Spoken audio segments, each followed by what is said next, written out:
Hello everyone, हम लोग discuss करने वाले हैं electric field due to a linear charge distribution.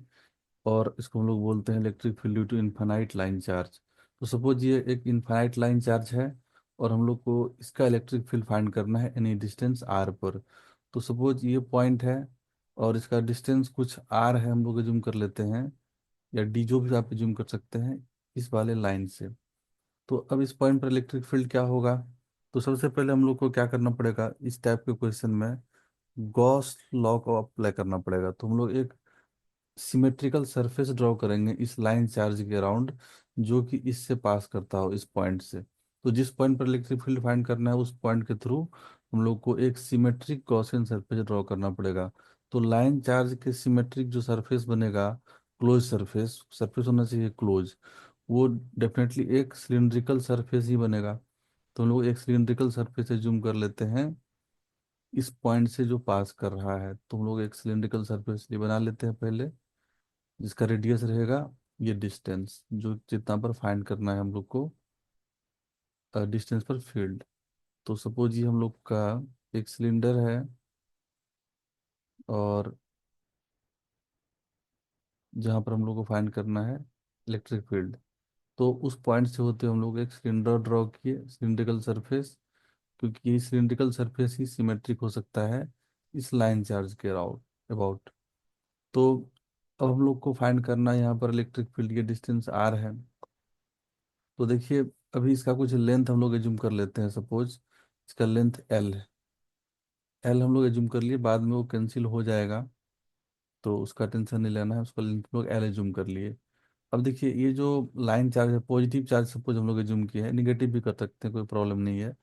तो पॉजिटिव चार्ज है तो इलेक्ट्रिक फील्ड क्या होगा, आप ऑलवेज अवे होगा, तो रेडियली आउटवर्ड होगा। मीन्स इलेक्ट्रिक फील्ड का डायरेक्शन जो हो जाएगा इधर हो जाएगा, always away from the wire, all direction में। तो यहाँ पर इस पॉइंट पर भी आ जाएगा इस डायरेक्शन में इलेक्ट्रिक फील्ड यहाँ पर। तो अब हम लोग क्या कर सकते हैं, तो गॉस लॉ हम लोग को अप्लाई करना पड़ेगा। तो इलेक्ट्रिक फील्ड का डायरेक्शन पता चल गया, और एक छोटा सा हम लोग, सपोज यहाँ पर एक छोटा सा सरफेस एरिया हम लोग ले लिए, उसको हम लोग डी एस बोल दिए।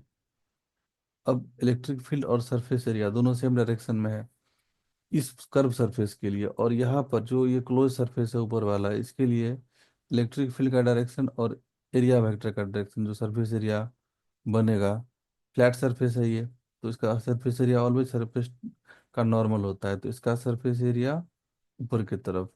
तो यहाँ पर एंगल 90 डिग्री बना ऊपर वाले सरफेस के लिए। सिमिलरली नीचे वाले सरफेस के लिए भी इलेक्ट्रिक फील्ड और एरिया वेक्टर का एंगल हो जाएगा यहाँ पर 90 डिग्री, ये डायरेक्शन इलेक्ट्रिक फील्ड का, और ये डायरेक्शन हो जाएगा नीचे वाला एरिया वेक्टर का। तो अब गॉस लॉ क्या बोलता है, अप्लाई गॉस लॉ हम लोग यहाँ पर कर सकते हैं। Apply Gauss law, apply Gauss law. तो गॉस लॉ अप्लाई हम लोग करेंगे तो हम लोग को यहाँ पर लिखना होता है क्लोज इंटीग्रल, मतलब over entire surface, close surface पर E dot D S that is equal to Q inside divided by epsilon not. अब देखिए, ये इंटायर सरफेस पर इलेक्ट्रिक फील्ड कांस्टेंट है, तो ये पार्टिकुलर कर्व सरफेस के लिए इसका वैल्यू हम लोग कांस्टेंट लिखेंगे।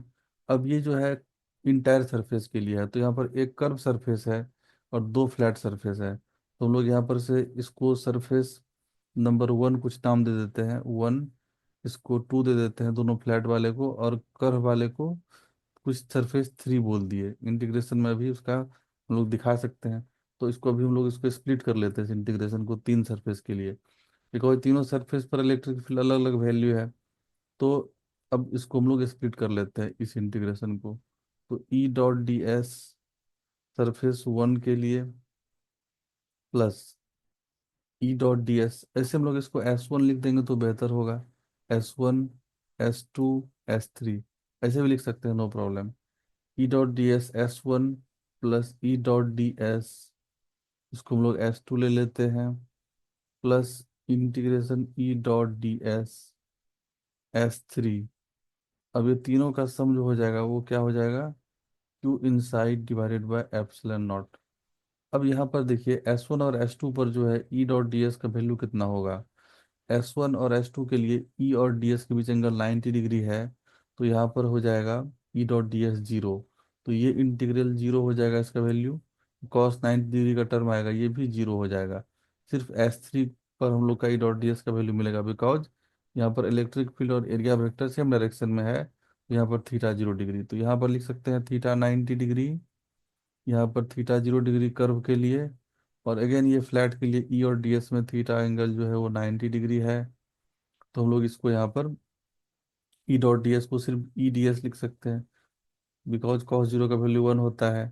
तो E D S cos zero, चलिए लिख सकते हैं, तो लिख लेते हैं ई डॉट डी एस को E D S cos zero लिखे। अब क्यू इन साइड क्या होगा? अब देखिए यहाँ पर हम लोग एज्यूम कर लेते हैं क्या, अभी पहले रहने देते हैं Q in side divided by epsilon not. अब यहाँ पर क्यू इनसाइड का वैल्यू क्या होगा, तो हम लोग एज्यूम कर सकते हैं इसका लीनियर चार्ज डेंसिटी लेमडा है। तो लीनियर चार्ज डेंसिटी मतलब चार्ज पर यूनिट लेंथ। तो हम लोग लिख सकते हैं lambda equal to Q inside divided by L. अगर हम लोग यहाँ पर इसके अंदर में कितना चार्ज इंक्लोज किया है सिलेंडर, तो उसको हम लोग इस तरह से फाइंड करेंगे। इसका लीनियर चार्ज डेंसिटी दे दिया, अगर हम लोग एज्यूम कर सकते हैं, या गिवन भी रहेगा क्वेश्चन में, लेमडा एज्यूम कर लिए लीनियर चार्ज डेंसिटी, वो हो जाता है charge inside divided by epsilon not. तो यहाँ से हम लोग को मिल जाएगा टू इनसाइड का value that is lambda into L. अब हम लोग यहाँ पर से यहाँ पुट कर देंगे क्यू इनसाइड का वैल्यू लेमडा एल। अब ई कांस्टेंट है इस इंटायर सरफेस पर, कर्व सरफेस पर, तो ई को इंटीग्रेशन से बाहर कर दिए, और डीएस का integration that is Q inside, वो है lambda L divided by epsilon not. अब देखिए यहाँ से ई को हम लोग बाहर कर दिए इंटीग्रेशन का, डीएस का इंटीग्रेशन ये curve surface area S that is equal to lambda L by epsilon not. अब कर्व सरफेस एरिया का वैल्यू कितना होगा, ये एल लेंथ है, आर रेडियस है, तो यहाँ से हम लोग इस इंटीग्रेशन को लिख सकते हैं E into 2 pi R L equal to lambda L divided by epsilon not.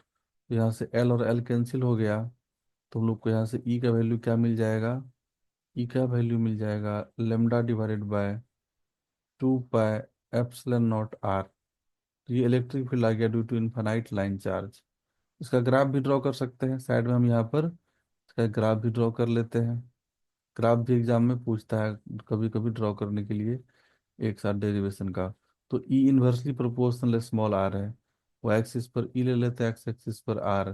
तो ई आर ग्राफ इस तरह से हो जाएगा। इन्वर्सली प्रोपोर्शनल है मतलब decreasing, that is rectangular hyperbola. तो आई होप ये डेरिवेशन सबको क्लियर हुआ होगा।